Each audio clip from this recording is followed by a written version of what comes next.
તો આ કેસની શરૂઆત થાય છે 29 માર્ચ 2025ના દિવસે ભરૂચની અંદર લુવાલ કરીને ગામ હતું. લુવાલ કરીને ગામની અંદર એક ગટર જતી હતી. ગટરની અંદર અમુક કૂતરા એક બ્લેક કલરના જબલાના બચકા ભરતા હતા.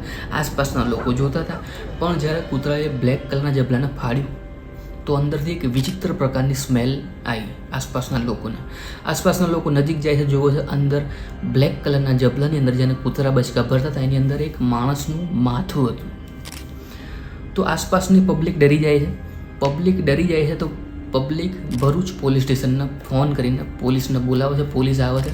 પોલીસ જોવે છે કે માથું છે જબલામાં, બ્લેક કલરના જબલામાં પડ્યું છે. કૂતરા એને બચકા ભરતા હતા. કૂતરાને સાઈડમાં મોકલે છે. પોલીસે માથાના અંડરમાં લે છે. માથું જોવો છે, ફેસ પૂરો છુંદાયેલો છે, ફેસ ઓળખાય એવું નથી.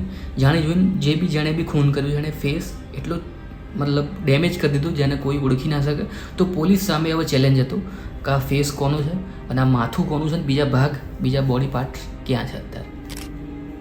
તો પોલીસે એના માથાને લઈને એક 30 થી 40 વર્ષની ઉંમર રહી હશે એવો અંદાજો લગાવ્યો. તો પોલીસે ભરૂચની અંદર 31 પોલીસ સ્ટેશન લાગતા હતા.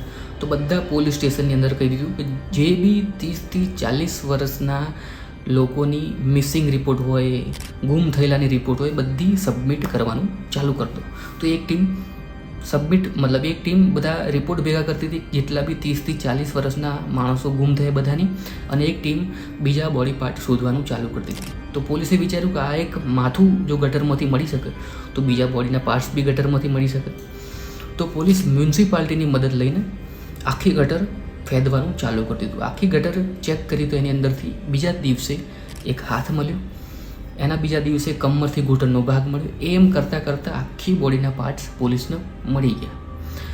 બોડી પાર્ટ્સ તો મળી ગયા, પણ પોલીસ સામે ચેલેન્જ હતો કે આ બોડી પાર્ટ છે કોના, આ બોડી કોની છે, એ મેઇન હતું.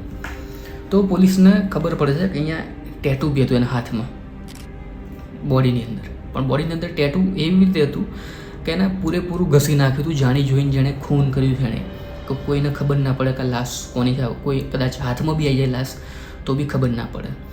ટેટુ તો ઘસી નાખ્યું હતું, પણ એની અંદર અમુક પોઈન્ટ એણે ઘસવાના રહી ગયા હતા જેણે બી ખૂન કર્યું છે એને.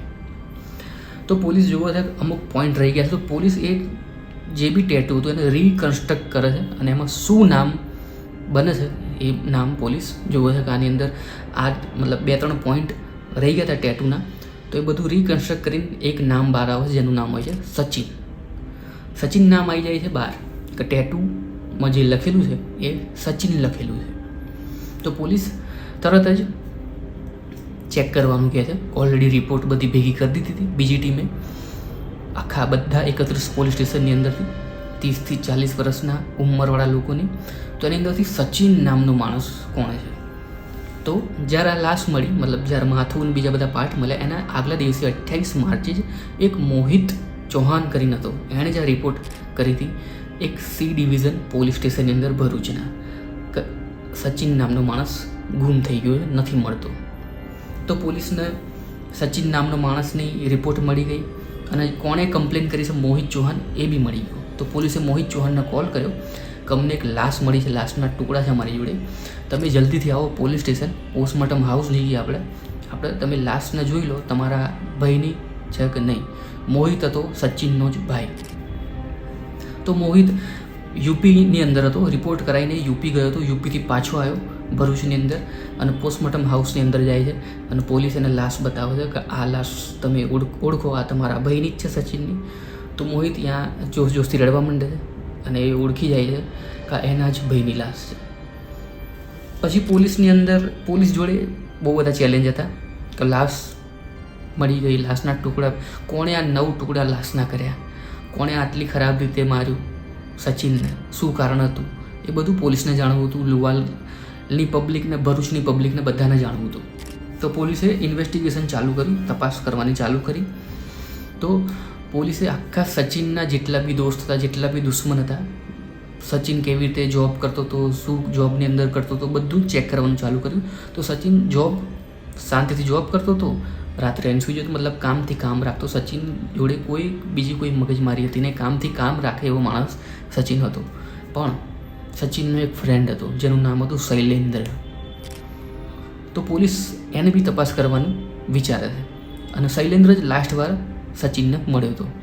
તો પોલીસ વિચારે શૈલેન્દ્રને એકવાર પોલીસ સ્ટેશનની અંદર બોલાવીએ, એને બી પૂછપરછ કરી લઈએ. તો શૈલેન્દ્રને ફોન કરે છે તો phone switch off. Shailendra job છોડીને જતો રહ્યો હતો બિજનોરની અંદર, યુપીની અંદર. તો પોલીસ બંનેની દોસ્તી મતલબ કેવા સંબંધ હતા બે વચ્ચે એ બી ચેક કરે છે, આસપાસના લોકોને પૂછે છે. તો બધા કહે છે કે બંનેની એકદમ પાક્કી ભાઈબંધી હતી. મતલબ એટીએમના પિન બી, ફોનનો પાસવર્ડ બી, ગૂગલ યુપીઆઈ પિન બધું એકબીજાને ખબર હતી. એટલી પાક્કી ભાઈબંધી હતી બંને વચ્ચે. તો પોલીસને તો પૂછપરછ કરી હતી શૈલેન્દ્રને, તો જાણવું હતું સચિન જોડે શું થયું શું નહીં, અને પાક્કો ભાઈબંધ બી હતો સચિનનો. તો પોલીસ યુપી પોલીસની મદદ લે છે અને યુપી પોલીસને કહે છે કે આના બિજનોરની અંદર જે શૈલેન્દ્ર છે એને તમે મોકલી આપો. તો યુપી પોલીસ મોકલી આપે છે શૈલેન્દ્રને. શૈલેન્દ્રની થોડી પૂછપરછ થાય છે. શૈલેન્દ્ર કંઈ સાચું તો પહેલાં કહેતું નહીં, પણ પછી શૈલેન્દ્ર સાચું કહેવા માંડે છે અને ખુદ એક્સેપ્ટ કરે છે શૈલેન્દ્ર કે મેં જ મારા ભાઈબંધ સચિનના 9 ટુકડા કર્યા છે એવું. પછી પોલીસની અંદર મતલબ કેમ કર્યા, શું કારણ હતું, કેમ આટલી બધી પાક્કી ભાઈબંધી હતી. પોલીસે પહેલાં બી બધી માહિતી કાઢી હતી કે બંનેની ભાઈબંધી પાક્કી હતી.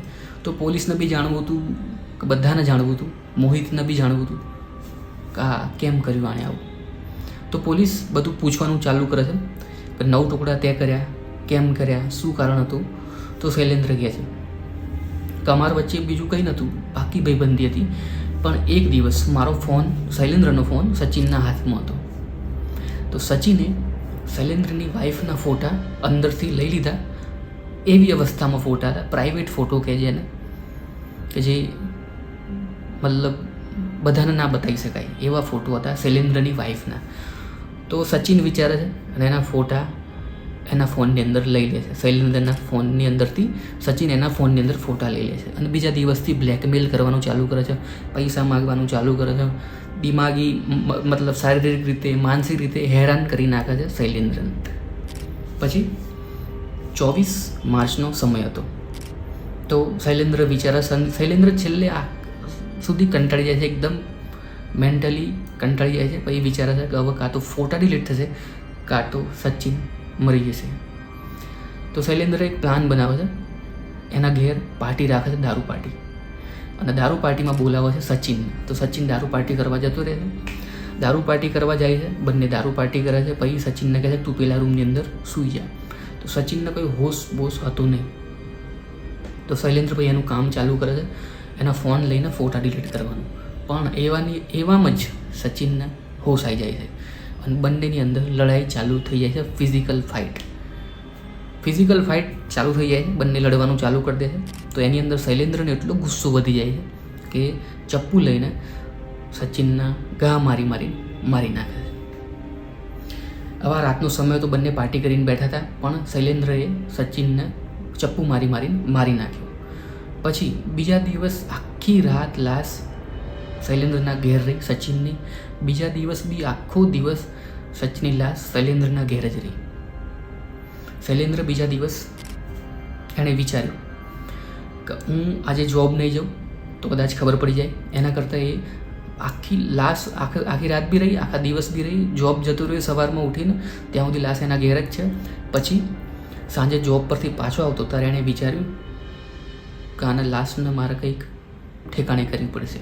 તો એણે જબલા લીધા બ્લેક કલરના, પછી એક લેડીઝ ગાઉન લીધું અને એક દુકાનથી કરવત લીધું જેનાથી લાકડા કાપે. એક કરવત લીધું, ઘેર આવ્યા પછી એણે બધી જ મતલબ જેટલા 9 ટુકડા કર્યા લાશના, સચિનની લાશના 9 ટુકડા કર્યા અને બધા ભાગ એ બ્લેક કલરના જબલામાં પેક કરી દીધા. અને ગાઉન પહેરીને 24 માર્ચથી લઈને 28 માર્ચ સુધી એ બધા જ ટુકડા ગાઉન પહેરીને ગટરમાં નાખતો રહ્યો અને જોબ જતો રહ્યો. મતલબ જોબ ડેલી જતો હતો, કોઈને શક ના જાય એટલા માટે.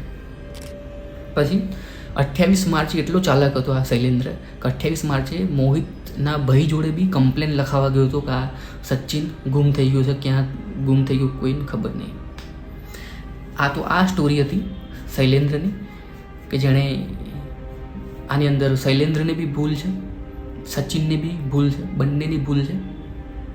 કે દોસ્તીની અંદર એણે લિમિટ ક્રોસ કરી દીધી. તો તમારી જોડે બી આવું કંઈ થતું હોય તો તમે બી પોલીસની હેલ્પ લઈ શકો. અત્યારે શૈલેન્દ્ર જેલની અંદર છે, તો તમે બી આવી ભૂલ ના કરો. આ એક દોસ્તી એક મિત્રને લઈ જાય છે જેલની પાછળ અને એક મિત્રને લઈ જાય છે ભગવાન જોડે. તો આ હતો કેસ ભરૂચના લુવાલનો. અને આ કેસની અંદર એવું બી થાય છે કે શૈલેન્દ્ર પોલીસને ઉલ્લુ બનાવવા માટે એનું એટીએમ હોય છે, મતલબ સચિનનું. તો સચિનના એટીએમમાંથી પૈસા કાઢે છે અને એટીએમની ઉપર પિન લખી દે છે, યુપીઆઈ મતલબ એટીએમની પિન, અને ટ્રેનમાં મૂકી દે છે બિજનૂર જતી વખતે, કે પોલીસ કન્ફ્યુઝ થઈ જાય એમ. તેવી રીતે પોલીસને ઉલ્લુ બનાવવા જાય છે. પણ પોલીસ તો બધું તપાસ કરતી હતી એટલે પોલીસને ખબર પડી ગઈ કે શૈલેન્દ્રએ જ, અને શૈલેન્દ્રએ ખુદ કબૂલ કર્યું છે કે એણે ખુદ 9 ટુકડા કર્યા છે, કારણ કે એણે એના પત્નીના એવી અવસ્થાના પ્રાઇવેટ ફોટો એના ફોનમાં લઈને બ્લેકમેલ કરતો હતો. તો આ હતો કેસ ભરૂચના લુવાલનો. આગળ આવા કેસ આવતા રહેશે આ ચેનલની અંદર. તો હું મળીશ તમને આગળના વિડીયોની અંદર. ત્યાં સુધી તમે જો ચેનલ સબસ્ક્રાઈબ કરો, લાઇક કરો, કોમેન્ટ કરો. જે બી તમને સારું લાગ્યું, ખરાબ લાગ્યું, કોમેન્ટની અંદર કહી શકો તમે બેઝિજક. તો આ હતો વિડીયો. Thanks for watching.